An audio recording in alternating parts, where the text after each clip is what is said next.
Hi friends, 36 సాదా బ్లౌజ్ని పర్ఫెక్ట్గా ఏ విధంగా కటింగ్ చేసుకోవాలో ఇప్పుడు కటింగ్ చేసి చూపిస్తాను. మన బ్లౌజ్ని ఇలా 2 మడతల కింద వేసుకుని కింద సైడ్ ఎగుడు దిగుడు ఉంటే ఈ విధంగా మార్క్ చేసుకుని కటింగ్ చేసుకోవాలి.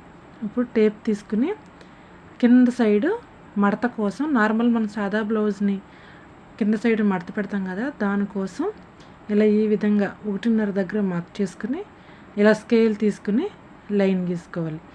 ఈ విధంగా బ్యాక్ సైడ్ మడత కోసం ఇలాగా మార్క్ చేసుకోవాలి. ఇప్పుడు టేప్ తీసుకుని మన బ్లౌజ్ పొడవు తీసుకోవాలి. బ్లౌజ్ పొడవు వచ్చి 14 అంగుళాలు తీసుకోవాలి. తర్వాత చెస్ట్ 36లో 4వ భాగం 9 అంగుళాల దగ్గర మార్క్ చేసుకోవాలి. ఖర్చు కోసం 1.5 దగ్గర మార్క్ చేసుకోవాలి. అలాగే నడుము దగ్గర 9 అంగుళాలు, ఖర్చు కోసం 1.5 ఈ విధంగా మార్క్ చేసుకుని స్కేల్ తీసుకుని ఇలా లైన్ గీసుకోవాలి. ఈ విధంగా లైన్ గీసుకున్న తర్వాత నెక్స్ట్ వచ్చి మనం మెడ భుజము 2 తీసుకోవాలి. మెడ 2.5, భుజము 3 అంగుళాలు. ఈ విధంగా తీసుకుంటే మనకి ఎలాంటి భుజాలు జారుకోకుండా పర్ఫెక్ట్గా సరిపోతుంది. చంక డౌన్ వచ్చి 6 అంగుళాల దగ్గర మార్క్ చేసుకోవాలి. మనకి చంక రౌండ్ కూడా కరెక్ట్గా షేప్ తీసుకోవాలి. అప్పుడే మనకి చక్కగా బ్లౌజ్ అనేది సెట్ అవుతుంది. ఇలా 6 అంగుళాల దగ్గర మార్క్ చేసుకుని బాక్స్ లాగా లైన్ గీసుకోవాలి. ఇప్పుడు రౌండ్ షేప్ కోసం టేప్ తీసుకుని 1.5 అంగుళాల దగ్గర మార్క్ చేసుకోవాలి. ఇలా ఈ విధంగా మార్క్ చేసుకుని రౌండ్ షేప్ అనేది తీసుకోవాలి.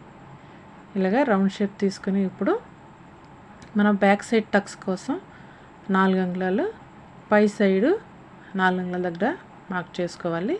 అలాగే కుట్టు కోసం ఈ సైడ్ ఒక అరంగుళం, ఈ సైడ్ ఒక అరంగుళం దగ్గర మార్క్ చేసుకోవాలి. ఈ విధంగా మార్క్ చేసుకుంటే మనకి బ్యాక్ సైడ్ టక్స్ అనేది పర్ఫెక్ట్గా వస్తాయి. ఇలా మార్క్ చేసుకోవాలి. ఇప్పుడు వెనుకమాల మెడ కోసం మనం పొడవు కొలుసుకోవాలి. వెనుకమాల పొడవు వచ్చి 9 అంగుళాలు. 9 అంగుళాల దగ్గర మార్క్ చేసుకుని మనకు మెడ 2.5 కదా, 2.5 దగ్గర ఇలా మార్క్ చేసుకుని బాక్స్ లాగా లైన్ గీసుకోవాలి. ఈ విధంగా కనుక స్టెప్ బై స్టెప్ మనం బ్లౌజ్ని మార్క్ చేసుకుంటే కుట్టడం రాని వాళ్ళు కూడా ఈ విధంగా కటింగ్ చేసుకుని కుట్టుకోవచ్చు. ఇప్పుడు మన బ్యాక్ సైడ్ ఎక్కువ శాతం మనం రౌండ్ షేప్ అనేది ఉంటుంది కదా, ఈ విధంగా రౌండ్ షేప్ అనేది తీసుకోవాలి. మనకి బాక్స్ కవతల ఒక అంగుళం గనక ఇలాగా మనం పెంచుకుంటే రౌండ్ షేప్ అనేది చక్కగా మనకు వస్తుంది. ఈ విధంగా బ్యాక్ పార్ట్ని డ్రా చేసుకోవాలి. ఇలా డ్రా చేసుకుని ఇప్పుడు కటింగ్ చేసుకుంటామే. చూసారు కదండి, ఈ విధంగా 36 సైజు ఇలాగ పొడవు, మెడ, భుజము, చంక డౌన్ని ఈ విధంగా తీసుకుని మనం కటింగ్ చేసుకుంటే కనుక మన బ్లౌజ్ అనేది పర్ఫెక్ట్గా కుదురుతుంది. ఇలా మార్క్ చేసుకుని కటింగ్ చేసుకోవాలి. మనం కుట్టు కోసం నాట్ అనేది పెట్టుకుంటే మనం కుట్టేటప్పుడు ఈజీగా కుట్టుకోవచ్చు. ఇప్పుడు ఫ్రంట్ సైడ్ పార్ట్ కోసం మనం ఎక్స్ట్రా తీసుకున్న 1.5 అంగుళాల లోపలికి మడత పెట్టుకుని బ్యాక్ పార్ట్ని ఇలా పర్ఫెక్ట్గా వేసుకుని క్రాస్గా వేసుకోవాలి. మనం ఫ్రంట్ పార్ట్ అనేది క్రాస్గా వేసుకుంటేనే మనకి చక్కగా కుదురుతుంది కదా.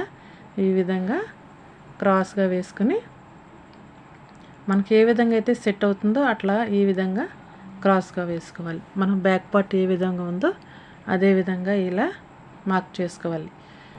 ఇప్పుడు ఫ్రంట్ సైడ్ నెక్ కోసం ఈ విధంగా స్కేల్ తీసుకుని మనం ఫ్రంట్ సైడ్ నెక్ అనేది ఎంత పొడవు అనేది కొలుసుకోవాలి. అలాగే మన ఆర్మోల్ని కూడా మార్క్ చేసుకోవాలి. ఫ్రంట్ సైడ్ నెక్ వచ్చి లెంత్ 7 అంగుళాల దగ్గర మార్క్ చేసుకుని బాక్స్ లాగా లైన్ గీసుకోవాలి. ఈ విధంగా స్కేల్తో బాక్స్ లాగా గీసుకుని ఫ్రంట్ సైడ్ నెక్ అనేది రౌండ్ షేప్ ఉంటుంది కదా, ఇలా రౌండ్ షేప్ తీసుకోవాలి. అలాగే మనకి ఆర్మోల్ అనేది ఫ్రంట్ సైడ్ ఆర్మోల్ డౌన్ అనేది ఒక అంగుళం ముందుకు ఉంటుంది కాబట్టి దానికోసం ఇలాగా 1.5లోకి సగానికి మార్క్ చేసి రౌండ్ షేప్ అనేది తీసుకోవాలి. ఇప్పుడు మన షేప్ బెల్ట్ని హుక్ సైడ్ నుంచి 3 అంగుళాలు, ఫిట్టింగ్ వేసి 2 అంగుళాల దగ్గర మార్క్ చేసి ఇలాగా షేప్ బెల్ట్ ఆకారం అనేది డ్రా చేసుకోవాలి. ఇలా చూసారు కదా, మనం కొలుసుకున్నప్పుడు 13 అంగుళాలు వచ్చింది. కుట్టిన తర్వాత 12 అంగుళాలు రావాలి. అప్పుడు మనకి చెస్ట్లో లూజ్ అనేది రాకుండా ఉంటుంది. ఇప్పుడు టక్స్ కోసం హుక్ సైడ్ నుంచి 4 అంగుళాలు, పైన 2.5, కుట్టు కోసం ఆ సైడ్ ఒక అంగుళం, ఈ సైడ్ ఒక అంగుళం దగ్గర మార్క్ చేసుకుని ఇలా షేప్ అనేది డ్రా చేసుకోవాలి. తర్వాత చంక మూల నుంచి నెక్స్ట్ డాట్ అనేది డ్రా చేసుకోవాలి. ఈ విధంగా డాట్స్ కూడా మనం పర్ఫెక్ట్గా పెట్టుకుంటేనే మనకి షేప్ అనేది కరెక్ట్గా వస్తుంది. హుక్ సైడ్ నుంచి ఇలా 3 డాట్ అనేది పెట్టుకోవాలి. ఈ విధంగా పెట్టుకుని డాట్లని డ్రా చేసుకోవాలి. చూసారు కదా షేప్ ఎంత పర్ఫెక్ట్గా వచ్చిందో. ఈ విధంగా డ్రా చేసుకుని కటింగ్ చేసుకోవటమే. ఫ్రెండ్స్, మీకు ఈ వీడియో కనుక నచ్చితే తప్పనిసరిగా సబ్స్క్రైబ్ చేయండి, లైక్ చేయండి, షేర్ చేయండి. చూసారు కదండి, ఫ్రంట్ పార్ట్ ఈ విధంగా డ్రా చేసుకుంటే మనకి షేప్ అనేది పర్ఫెక్ట్గా వస్తుంది. ఇలా ఈ విధంగా మార్క్ చేసుకుని కటింగ్ చేసుకోవటమే. ఫ్రెండ్స్, మీకు ఈ వీడియో నచ్చితే తప్పనిసరిగా సబ్స్క్రైబ్ చేయండి, లైక్ చేయండి, షేర్ చేయండి.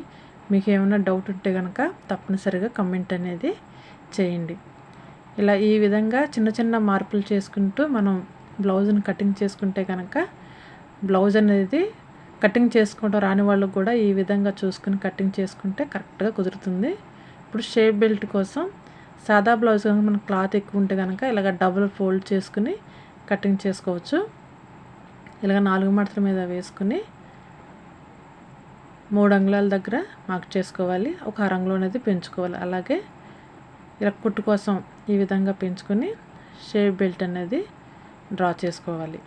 ఇలా షేప్ బెల్ట్ డ్రా చేసుకుని కటింగ్ చేసుకోవటమే. చూసారు కదా, ఇలా ఈ విధంగా మార్క్ చేసుకోవాలి. ఇప్పుడు హ్యాండ్స్ కోసం ఇలా క్లాత్ని 4 మడతల మీద వేసుకోవాలి. వేసుకుని కింద సైడ్ ఎగుడు దిగుడు ఏమైనా ఉంటే కనుక ఇలా మార్క్ చేసుకుని ఆ క్లాత్ని కటింగ్ చేసేసుకోవాలి. కటింగ్ చేసుకుని ఇప్పుడు టేప్ తీసుకుని మడత కోసం ఒక అంగుళం దగ్గర మార్క్ చేసి ఇలా స్కేల్తో లైన్ గీసుకోవాలి. మన హ్యాండ్ పొడవు ఎంత ఉందనేది కొలుసుకోవాలి. కుట్టు కోసం కూడా పెంచుకొని 6 అంగుళాల దగ్గర మార్క్ చేసుకోవాలి. చంక డౌను 3 అంగుళాల దగ్గర మార్క్ చేసుకోవాలి. ఇలా ఈ విధంగా హ్యాండ్స్ మనం డ్రా చేసుకుంటే షేప్ అనేది కరెక్ట్గా వస్తుంది. అలాగే మనం లూజ్ని కూడా ఎంత అయిందనేది లూజ్ని ఇలా మార్క్ చేసుకుని కటింగ్ చేసుకోవటమే. చూసారు కదా హ్యాండ్స్ ఎంత పర్ఫెక్ట్గా వచ్చిందో. ఇలా సాదా బ్లౌజ్ని ఇలా సింపుల్గా మనం కటింగ్ చేసేసుకోవచ్చు. ఈ బ్లౌజ్ ఎలా కుట్టుకోవాలనేది నెక్స్ట్ వీడియోలో నేను మీకు చూపిస్తాను. ఈ వీడియో కనుక మీకు నచ్చితే తప్పనిసరిగా సబ్స్క్రైబ్ చేయండి, లైక్ చేయండి, షేర్ చేయండి. 36 సైజు బ్లౌజ్ అనేది ఇంత సింపుల్గా మనం కటింగ్ చేసుకోవచ్చు. ఈ వీడియో మీకు నచ్చితే ప్లీజ్ సబ్స్క్రైబ్.